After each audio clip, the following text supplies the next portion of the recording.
iPhone 14 Pro is the newest and the greatest from Apple, and in this video, I'm sharing my experience and thoughts about this phone.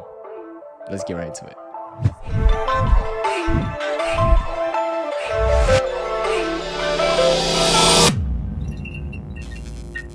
The design of the new 14 Pro is extremely similar to the last year's 13 Pro. However, the buttons are kind of higher and the camera bump is a bit bigger, so you will not be able to use the 13 Pro's case on the 14 Pro. I got the new deep purple color and I love it a lot, especially if you go out under a sunlight or if you go to a brighter place. This phone looks super purple. However, if you go to a darker place, not mentally, like physically, or go under a shadow, this phone will look a little more darker, almost gray. Oh my God, the display is so freaking good. The display of 14 Pro has 120 Hz per motion display, like from the previous year, which is fantastic. However, the peak brightness goes up to 2000 nits, which is the most brightest display that I have ever seen in my entire life, not only for a smartphone, but on any devices. Period. Like under the daytime sunlight, super hot sunny day, I was able to just look at the screen and had no problem, which is so crazy to me. It's just so bright. Watching videos, playing video games, watching through HDR content, you will have so much fun and I absolutely love it, and I think you guys will love it too. One of the most exciting features of this year's iPhone is definitely the camera. 48 megapixel f1.8 24mm wide lens, 12 megapixel f2.8 77mm telephoto lens, and the 12 megapixel f2.2 ultra wide lens. And according to Apple, the ultra wide lens got much brighter compared to the last year's 13 Pro model. In this section of the video, I want to see the camera spec of the 14 Pro. I mean, the newer 48 megapixel sensor. It's kind of crazy. It's 4 times of this traditional, not traditional, but older 12 megapixel sensor on iPhones. So let's see how it goes and let's shoot.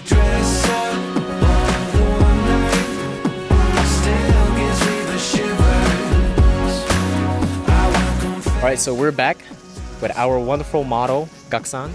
Hello, hello. First of all, what do you think about the size of the camera of the 14 Pro? Yeah, the lens size, you can tell it's a lot bigger. It's got a bit of one of these bezels. So I don't know how it'll, does it really scratch when you put it in your pocket? That's the one thing I'm worried about as a kind of a photographer who uses the camera a lot. But besides that, it looks crazy. Just on the surface level, which one do you think is better? 13 Pro or 14 Pro when it comes to the main camera? The first few photos that we took, I thought the 13 was better. But then after further analysis and the other like dynamic situations that we shot it in, the 14 is definitely crispier. Yeah, it's got more detail. A lot of you guys know Gaku is actually a professional photographer and videographer. So in your, let's say your freelance gig, if you're shooting a sports brand, let's say Nike, would you prefer to use it 13 Pro or 14 Pro? I feel like I want a little bit more leniency when I edit in the final edit. So I think the 14 gives you more range to edit. You know what I mean? It just gives you more options. The video capability is awesome as usual. You can shoot up to 4K 60 frames per second. And in 1080p, you can shoot up to 240 frames per second, which is crazy. In addition, the 14 Pro can shoot the 10-bit ProRes, which is awesome for a video editor. We have a lot more flexibility coloring our footages or trying to get the right exposure. And lastly, you can shoot the infamous cinematic mode on 4K up to 30 frames per second. And I personally never really used the cinematic mode because it was too, let's say, artificial in my eyes. But if you like the gimmicky effect, if you like the way it looks, go ahead and use it. You can shoot in 4K up to 30 frames per second now. I totally forgot to mention this, but speaking of video feature, now they have an action mode, which Apple has implemented crazy stabilization, and it's just like the new GoPro or Osmo Action 3. The stabilization on this phone is crazy. It will crop so much of it. It will be 2.8K instead of 4K. However, I think it's super worth it if you're heavily into sports like videography. For this year's front-facing camera, it's looking fantastic as usual. And for this year, now Apple included autofocus in the front-facing camera. I never knew that it never had an autofocus, but it has now, so. If the mountains on the cans blue, need one for both hands, baby, grab two.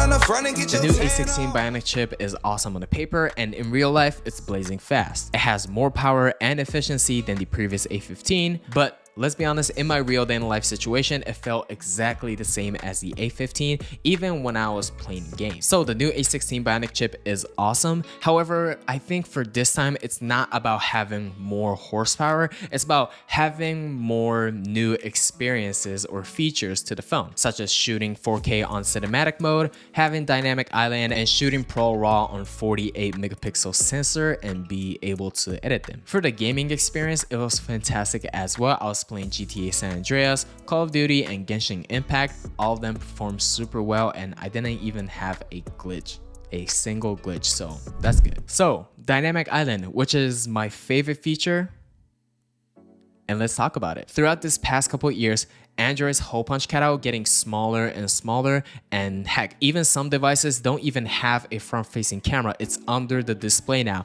which is pretty freaking cool.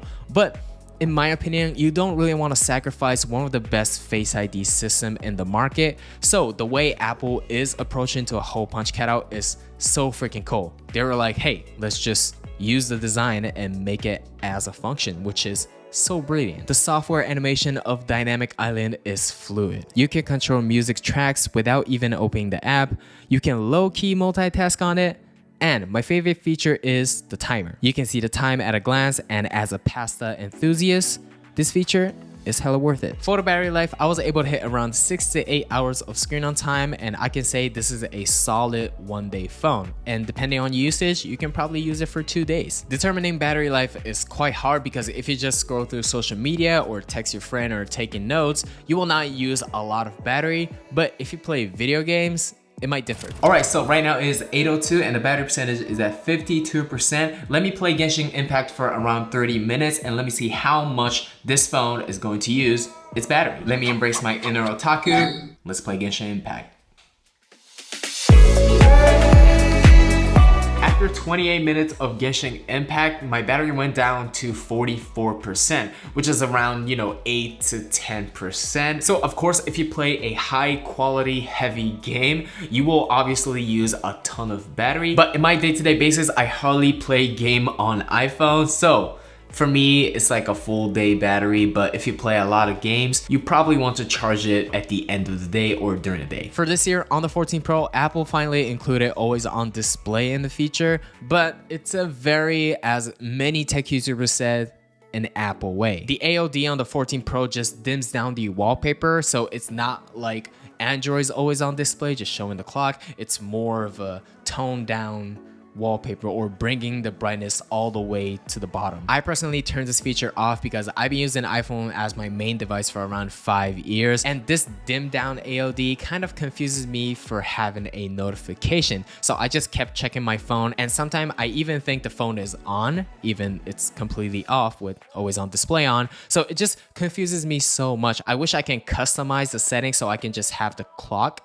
on the screen, not the whole wallpaper. So Apple, if you can fix it, that would be super helpful. As a longtime iPhone user, this shit confuses me so much. The charging capability is still fine if you use the 20-watt fast charger, which you should do because the 5-watt is just too slow, but you can charge up to 50% in 30 to 35 minutes. However, there's one thing that pisses me off so much in terms of lightning cable is that this flagship over $1,000 phone is still reliant on USB 2.0. I mean, AirDrop is not fast enough, and if this phone is capable of shooting 48 megapixel raw photos and shooting 4K ProRes videos, we need a faster transferring speed.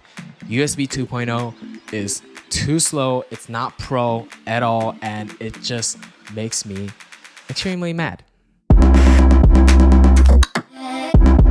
For my conclusion, I think if you have 11 Pro or older, you will see a lot of difference on the 14 Pro. The cameras are awesome, the display is super bright, and promotion display is smooth. The performance is fantastic as well, and the dynamic island with the software experience is phenomenal. However, if you have 12 Pro or new, I don't think this upgrade is necessary because this is the first time Apple has included dynamic island, and I saw bugs here and there while I was using the phone, so it's not complete yet, and the iOS 16 just came out, so it's not, well optimized for every applications, or at least few applications. Also, Apple does release iPhone every single year, and I don't think yearly update is necessary.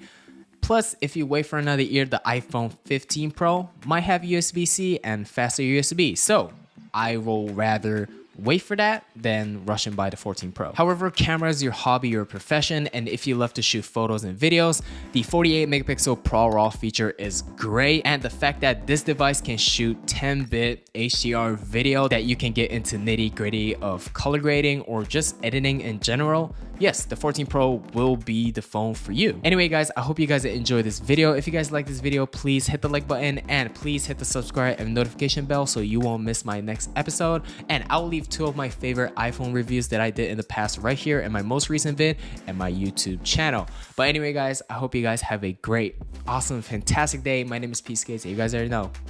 Peace out, guys.